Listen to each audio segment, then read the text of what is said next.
Here we are, yet again. I got stuff on my chest. We got to get this off the chest. So, work with me here, people. First, hopefully I sound better. I'm trying to get this to sound and look good. So, any tips and tricks, anything you want to tell me, comments, hook me up. First thing,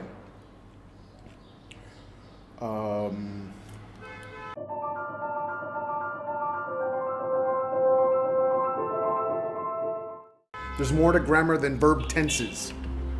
So many people, so many schools, especially ESL style learning centers, are always trying to only teach verb tenses like that's all there is to English. I think they all realize there's more, but that's the thing that students come in and say, I don't know when to use this tense or that tense. The problem with that is we have a bunch of tenses that we use in English that kind of are auxiliary. They're next to the main tenses. So we have present, of course, past, and then you have future. But the other tenses, you can choose to use those, or you can just use one of the other three. You don't have to use them the way that ESL books try to get you to use them, like you're going to use them over and over and over in one dialogue. I'm sorry, but that's just not the way we talk. And it seems that way whenever you get to dialogues inside of the ESL books. So don't look at tenses like, when do I use it? And then try to go with some weird arbitrary rules about when they should be used based on somebody who doesn't know English. My suggestion is listen to how we speak and then use that information to make you further understand, oh, this is an appropriate time, but it's just not necessary. Okay? The perfect tenses get people into a lot of trouble because they just don't get how and when, and sometimes people want to say that it's this rule over that rule and we use it and then we don't. We absolutely may not be doing that at all. We just are using the perfect tense when we feel it's necessary to be used. I know that linguists can then go in and analyze what someone has said, but what I'm talking about is the speaker, the actual person doing the talking. They're not sitting around thinking about, which one do I choose? Do I choose the perfect tense? Do I use the past tense? Do I want, no. If it's going on and it's still going on, whether it's in the past or the present, you're going to use the continuous. That's really not a question.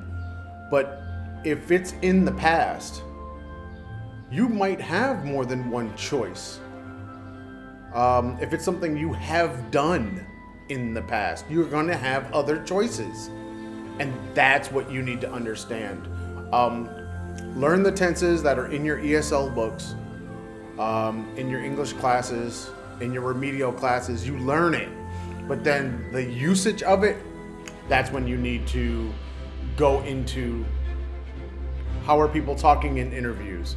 How are people relating to the information that they have in front of them when they're discussing something with someone else? Maybe things of the past, desires, what they're going to do in the future, going to do. Yeah, always a problem. All of this stuff, yes. Pay attention. Pay attention to the people speaking around you. And if you don't have any people speaking around you, then you're not learning English. You need to get some people. We'll talk about that later. What else we got? Oh, toe.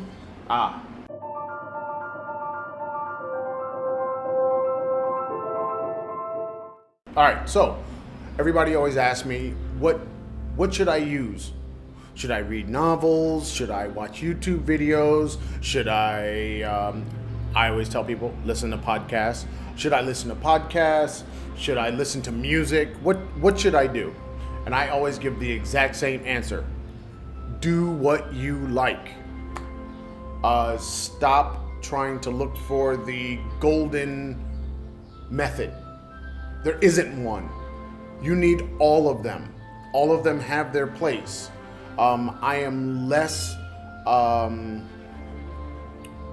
excited about trying to push people into using music, because music falls under poetry when it comes to the language in music, and then the rules of prose don't necessarily apply. It's the rules of poetry that apply. Ballads. And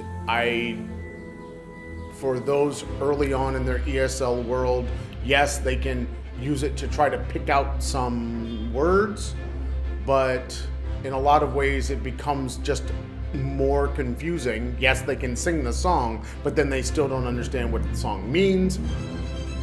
Why did they choose this word over that word? Even if they look it up in the dictionary, it still becomes confusing and not understood. So I don't like the music thing, but anytime you can pick up a YouTube video and you can watch it and then rewind it back and watch it again with the subtitles, that's gonna be useful. Because when they said something that you don't understand, now you've got it written right in front of you. Now you can go and start your research and figure out what does that mean and start understanding that word, and you already heard it being used. Same thing with podcasts. Not all podcasts have subtitles, because usually this podcasts are audio only. So as you get higher up and you're just wanting to hear actual conversations, then yes, there you go. That's going to be really, really good for you. Movies are great, but I would stick with things more like dramas, romantic comedies, sometimes comedies, but comedy becomes a little bit difficult in a second language. You might have to ask somebody to explain why is something funny, because you're now diving into the culture at this point. So movies can be good. They can be entertaining. You can have some fun with it, but you know that you might have a few questions there, and you should probably ask somebody about what you have seen. Perfect tense. All right, what else we got here?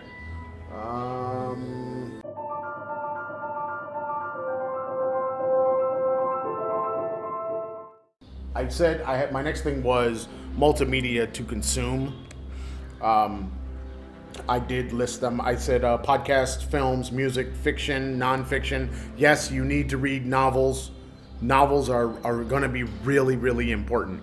Not only for seeing how the language is written and helping you with your own writing and reading and comprehension, but your reading and writing is also going to help you with your speaking. So think of them all as supporting each other. Reading novels, reading graphic novels, reading comic books, reading magazines, newspapers, news articles online. You can read everything online. My suggestion is become a voracious reader. Read everything that you can on the subjects that you like. If you are into it, that's what you should be reading about, because the vocabulary is going to be something that you're into, and you're going to retain it longer if you are already into that subject matter. If you're into surfing, or you want to be into surfing or skydiving, you should be learning everything about surfing and skydiving in English. That way, not only are you getting yourself ready for doing that thing when you can do it in the future, but you're also getting yourself ready for speaking about it. And that's when you can bring in social media, the Facebook groups. You can add yourself to a group that is, say, a skydivers group, and now you can have actual real life conversations with real people about whatever in relation to the thing that you are already into, the thing that you like. Definitely watching the news will give you probably the the clearest usage of the language, hopefully. Most newscasters are very good and grammatically correct almost all of the time. Very little of their colloquial speech will come in. Okay? Almost no slang will come in. They will stick to the very, very clear, basic English and grammar rules most of the time in most news. TV shows, of course, they are very useful. That you can use them the same way you would the rom-coms and dramas of the films. YouTube videos I already talked about. So definitely do what you like. Do what you enjoy. Dive as deeply into those things that you really want to know about. If you do that, you will see that your level of English will increase fairly quickly, but also your understanding of different pieces of vocabulary that you would not have encountered in that ESL or IELTS class, in that remedial class. You're not going to get that vocabulary because they're not teaching about paragliding. But you could be learning it, and you could be expanding your knowledge about it. But remember, you learn about paragliding, you're going to then learn about all these other things connected to it. And that's with the expansion of your own vocabulary. Everybody asks about vocabulary. That's how you get more vocabulary. Dive into the things that you enjoy. As you do that, you're going to find that it's just going to keep expanding from there. Okay? All right. That's it for today. That's all I'm doing. That's it. I'm done. I'm done with you. Done with you. I got through this. I didn't call anybody any names. My wife says don't call anybody names. We'll see about that. I don't know about that. Remember, do all the YouTube-y stuff. You know, like and subscribe and click things and all that stuff. Make sure that you don't miss any of these vlogs. Trust me, everything will not be about English. Eventually, I'm going to stop giving you just stuff about learning English, but definitely I want people to understand that you can do this. You can learn this. It just takes time and effort. So there's going to be other stuff. I'm sure politics are going to creep in and culture is going to creep in, and we'll get to all the other areas of people activity. Trust me. So with that being said, thanks for listening. See you next time. Peace.